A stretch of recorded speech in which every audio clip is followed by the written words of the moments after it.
Ele é mestre em Poéticas Visuais pela USP, também desenvolveu parte de seus estudos na Escola de Artes Visuais do Parque Lage, no Rio de Janeiro.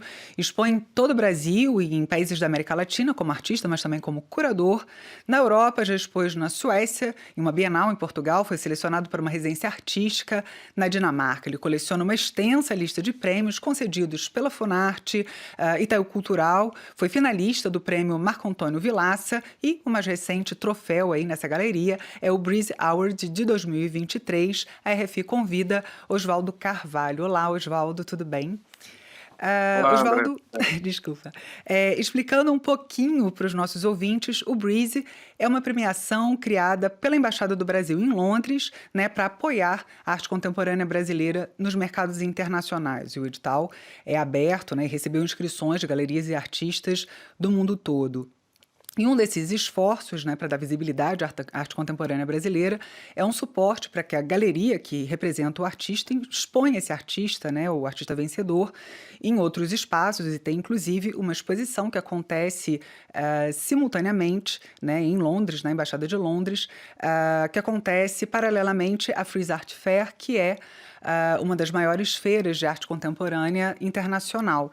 Queria saber, lógico, a princípio, como foi receber esse prêmio, qual a importância, não somente para você, mas para a arte contemporânea brasileira como um todo, quais as suas expectativas aí a partir de agora. Oi, André. Bom, a princípio, quando você ouve, né, que você é o vencedor de um prêmio desse porte, né, dessa estatura, causa um friozinho na barriga, né? Porque, caramba, e agora, né? Como é que a gente faz e como é que isso se dá, né? O que muda? Muita coisa muda, né? Porque você agora tem um outro horizonte, né? Um outro lugar, né? É meio que rumo ao desconhecido. Vamos ver o que vai acontecer, né? Então a surpresa foi grande. É a primeira edição desse prêmio, né? Um grupo de jurados de qualidade, né? Que selecionou o trabalho, pôde entender que estava ali, né, no projeto, qual era a dimensão desse projeto, conseguiu captar isso. E é um trabalho de equipe, né, junto com a galeria, como você falou, uma possibilidade de estar ali expondo junto com a semana da Frieze. Quer dizer, as expectativas são muito boas. E tudo que está acontecendo é maravilhoso, né? Uma coisa que a gente fica, uau, acorda pensando, vai dormir pensando, é assim. Para mim é como se fosse novidade, eu nunca paro assim, eu vou fazer, assim, fiz aquele, acabou, fiz isso. Não, eu estou sempre nessa, né? Sempre indo atrás, vendo o que está acontecendo, o que eu posso fazer, onde eu posso entrar e nunca desisto, né? Bom, e o mesmo, inclusive, em relação à sua produção. Por exemplo, você conquistou o Breeze Award com a série Falsa Simetria, que, se não me engano, é a sua produção mais recente, e com isso você vai levar para o Reino Unido um tema que é muito forte, não somente nessa sua série, mas acho que na sua produção como um todo, que é a questão do tensionamento social, que é uma questão muito sensível, né, no Brasil.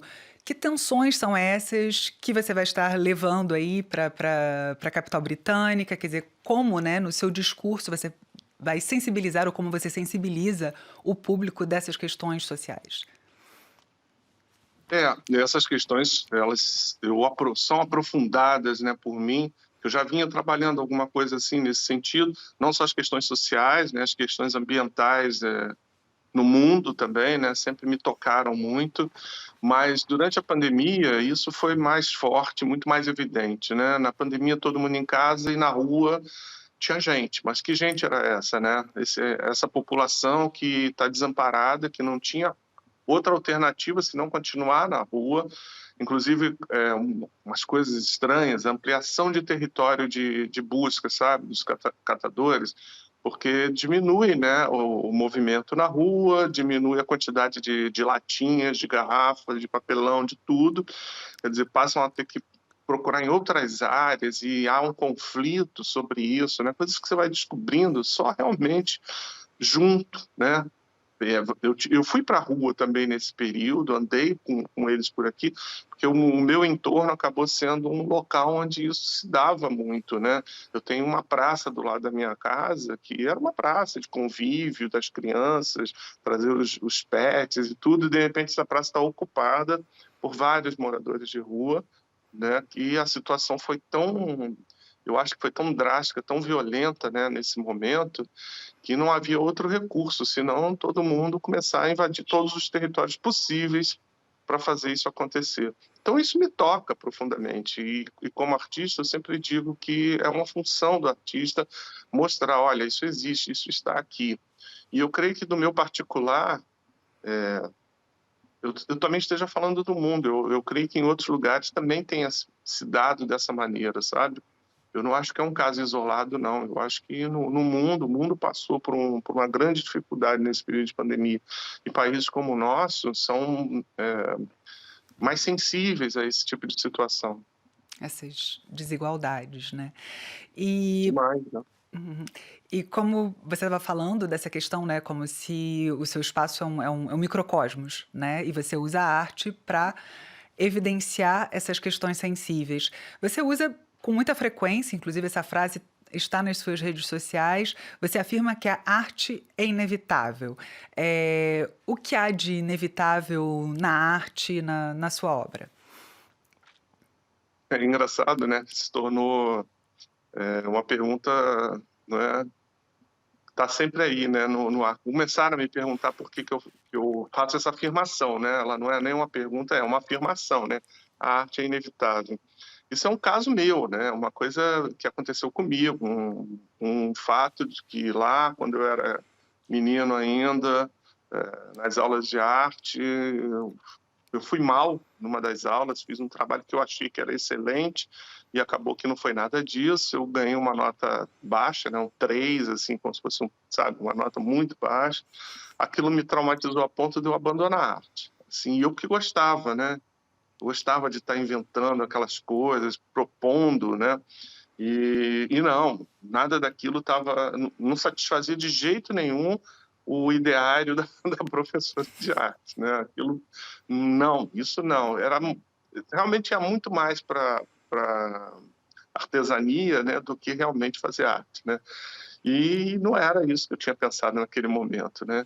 E aí eu abandonei, mas não teve jeito. Tempos depois, quando eu estou em São Paulo, vou a uma Bienal de São Paulo, aquilo parece que acende uma luz de novo, sabe? Então, de todo jeito, eu tentei fugir, mas acabei, né, parando de novo na arte. É uma afirmativa muito pessoal, a arte é inevitável. Mas, realmente, quando você coloca para o mundo, né, as pessoas vão começar a ter as suas próprias interpretações, né, de que a arte é inevitável. Você pode pensar que tudo que você faz, e essa frase ficou mais forte, as pessoas começaram a perguntar, mas justamente durante a pandemia, né? Porque se não fossem os artistas na época da pandemia, o que as pessoas teriam, né? Não haveria pintura, não haveria artes visuais de maneira nenhuma, não teria cinema, não teria teatro. O teatro se reinventou também, né?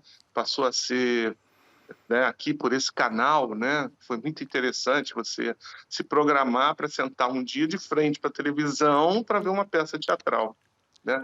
Coisas assim, se não são os artistas para criar esse alívio num mundo tão duro, tão cruel que a gente vive, entendeu? Não dá para viver sem arte. Então, também, dizer que a arte é inevitável faz uma sensação de que é para o mundo todo, né? Todos nós não podemos viver sem o ar e sem a arte, né, também.